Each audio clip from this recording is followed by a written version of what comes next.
Y yazgo en mi lecho de metal, el lapicero sobre el papel, deseando escribir mi último poema. Al frente está Jesús, con el pelo alborotado por el viento que entra por la ventana. Me mira triste.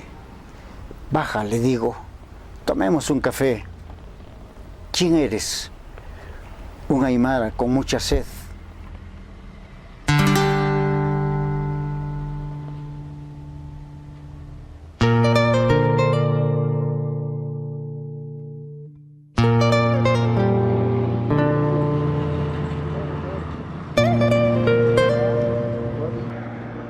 Nací en la ciudad de Puno, un 9 de noviembre de 1942, en el antiguo Hospital San Juan de Dios de Puno. Ese es mi nacimiento.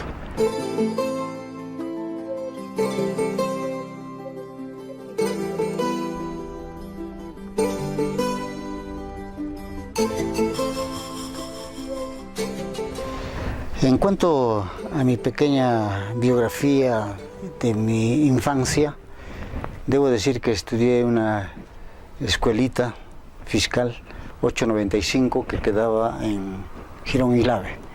Hoy ha desaparecido esa escuela. Después iba a estudiar en la Gran Unidad Escolar San Carlos, pero el año 58, ¿no?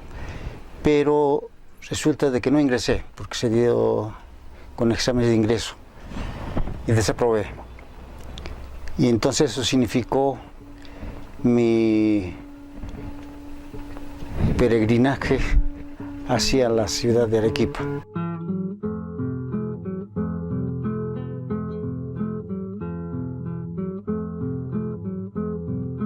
Así es que el año 58 llegué a la ciudad de Arequipa, estuve 2 años y un terremoto es el que nos obligó a salir del convento porque se había destruido la iglesia, nuestro edificio donde estábamos y tuvimos que ir al Cusco.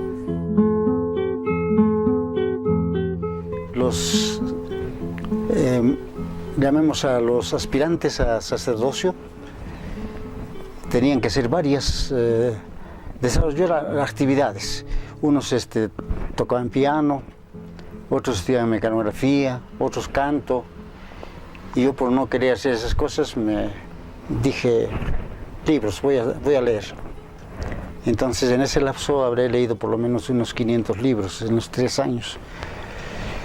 De manera de que eso me dio cierto saber de lo que era la literatura y me agradó. De manera de que allí nace mi vocación por la literatura.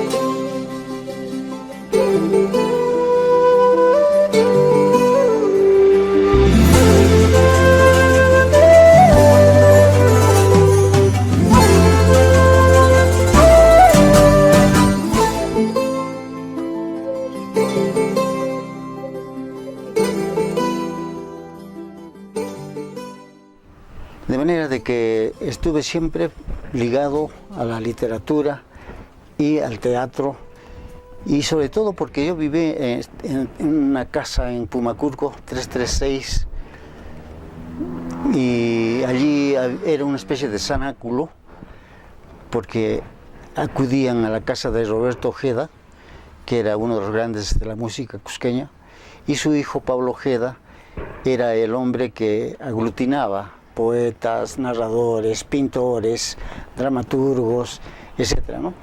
De manera que yo he vivido en un ambiente eminentemente cultural. Parece que eso ha hecho que yo caminara en los 4 géneros. Escribo poesía, escribo cuento, escribo novela, escribo ensayo. Y bueno, también debo decir que en la Universidad Nacional del Cusco tuve grandes profesores. Estaba Gustavo Pérez Ocampo, Cholo Nieto, Gustavo Pérez,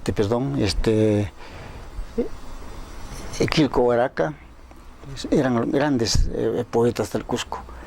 Y también había otros que eran en la administración, como Ángel Avendaño Farfán, es otro gran poeta, y también Raúl Brozovich, con quien hemos compartido muchas actividades culturales. Y eso ha hecho también de que yo tuviera bastante influencia de los escritores cusqueños. En algunos libros que yo aparezco pues como cusqueño. Esto, por ejemplo, es manual de la literatura peruana, de César Toro Montalvo. Y si nosotros revisamos, justo que hay acá, dice Jorge Flores Aybar, Cusco 1942.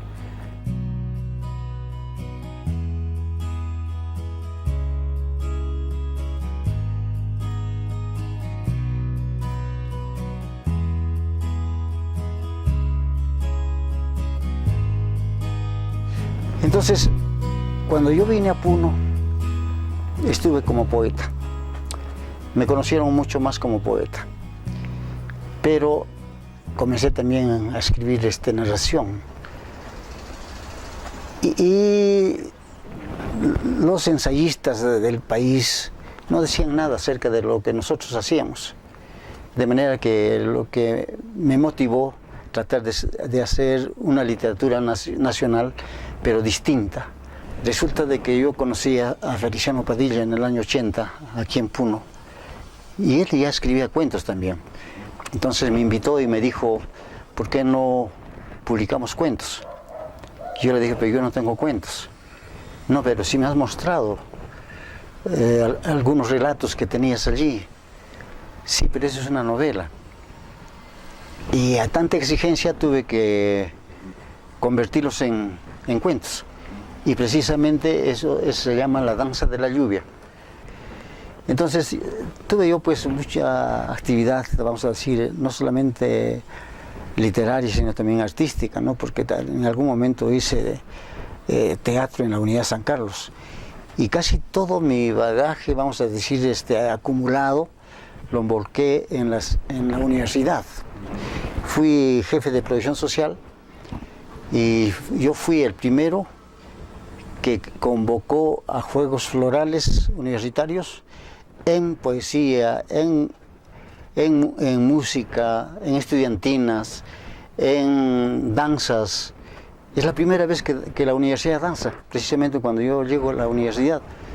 Desde esa vez hasta ahora se mantiene las danzas universitarias.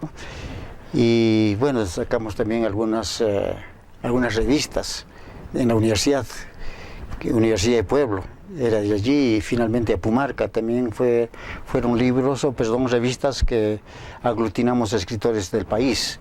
Creo que Apumarca fue el mejor logro de nuestra actividad literaria, y hemos, no solamente del país, sino también de América, ¿no? Porque teníamos a Enrique Rosas Paravicino, que era el hombre que contactaba con Chile, con Argentina, con Bolivia, incluso tenemos algunos artículos de Europa en la revista Pumarca.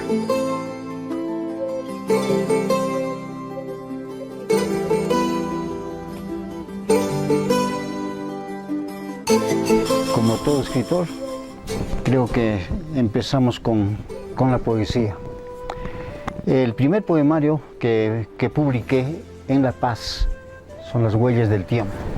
El segundo poemario es casi ya después de tener casi los 75 años, Dile que me estoy muriendo, que es en homenaje a mi madre, publicado por la Universidad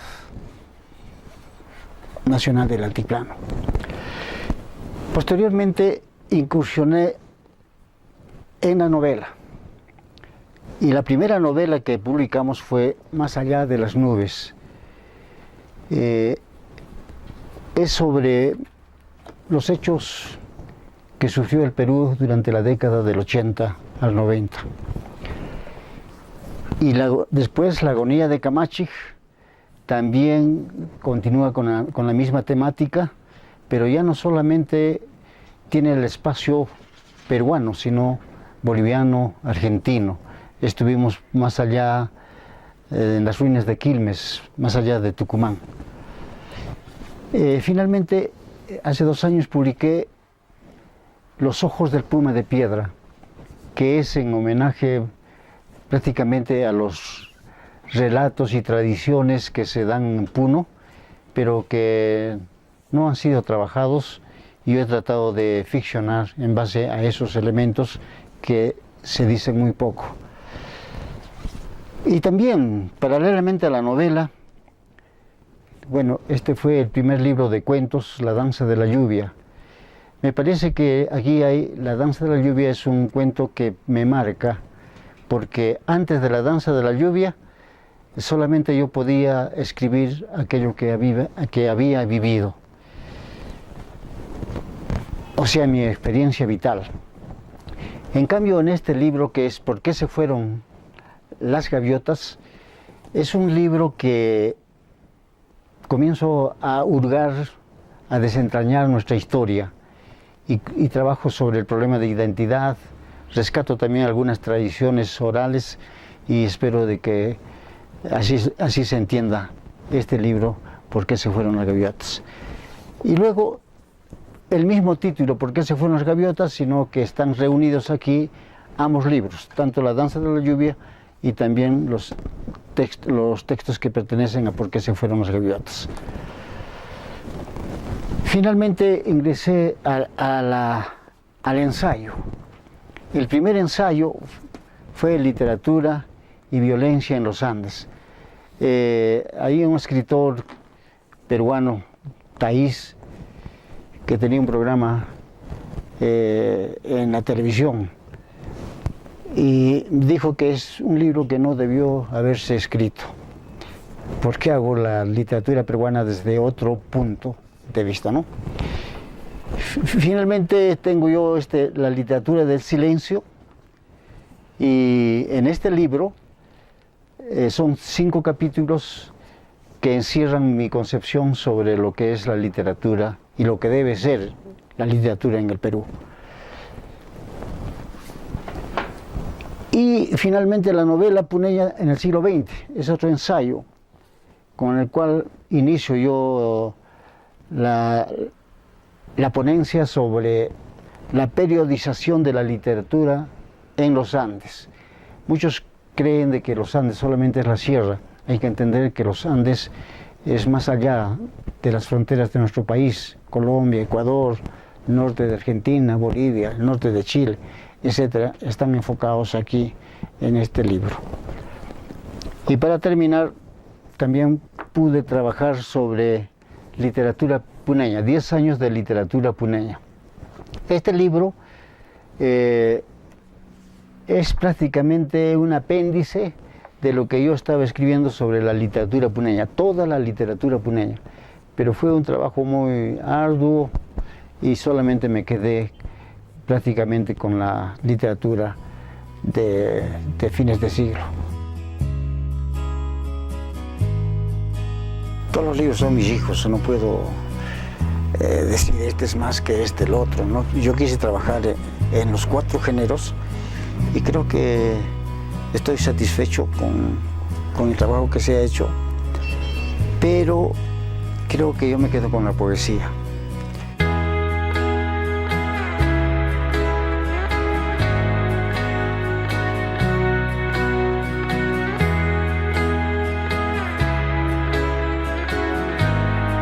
Resulta que mi padre fue bohemio. Siempre estaba tenía una bufanda roja y se peinaba como Carlitos Gardel. Entonces mi padre fue un admirador de los tangos, y yo hablo de los tangos en este último poemario. Hablo de mi padre, de su bohemia, pero que nunca pudimos conocerlo, precisamente porque casi no estaba con nosotros.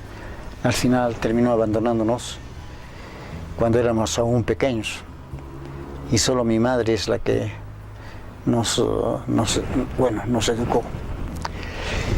Y el caso de mi madre, bueno, este año iba a cumplir 100 años. El año pasado iba a cumplir 100 años. Y en marzo yo le dije, me estoy yendo a Tacna. ¿Qué le digo a mi hermano? Porque tengo un hermano que es profesor en la Universidad de Tacna. Y sin pensarlo mucho me dijo, dile que me estoy muriendo.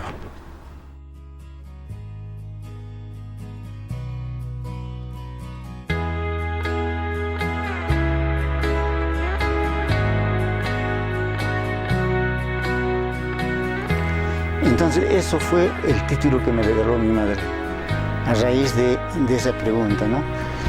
Y cuando vuelvo de Tacna, y le digo, mamá, sabes que Hugo me dice de que vamos a celebrar los 100 años. En octubre te vamos a hacer una gran fiesta. Y se rió. No creo que llegue, me dijo. Y el 18 de mayo se murió.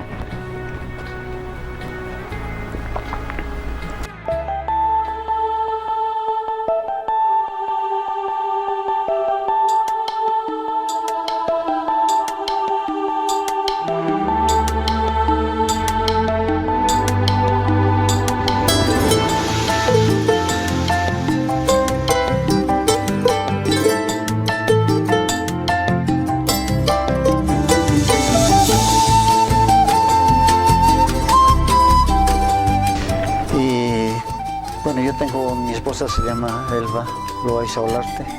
Con ella tengo 3 hijos, Norca, Efraín y Jorge Luis. Son los 3 hijos que tengo.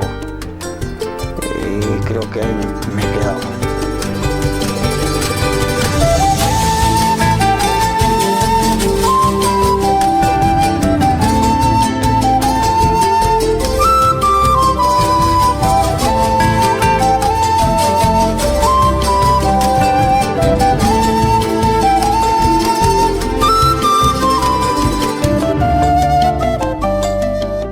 Cuando uno muere, físicamente uno ya desaparece, ¿no?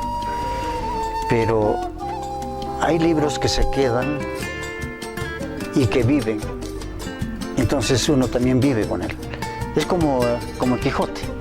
Escribió Cervantes, pero el problema es que Quijote es más famoso que Cervantes. Y bueno, me gustaría que alguno de mis libros pues vivieran. No me gustaría que un libro mío se convierta en mi tumba.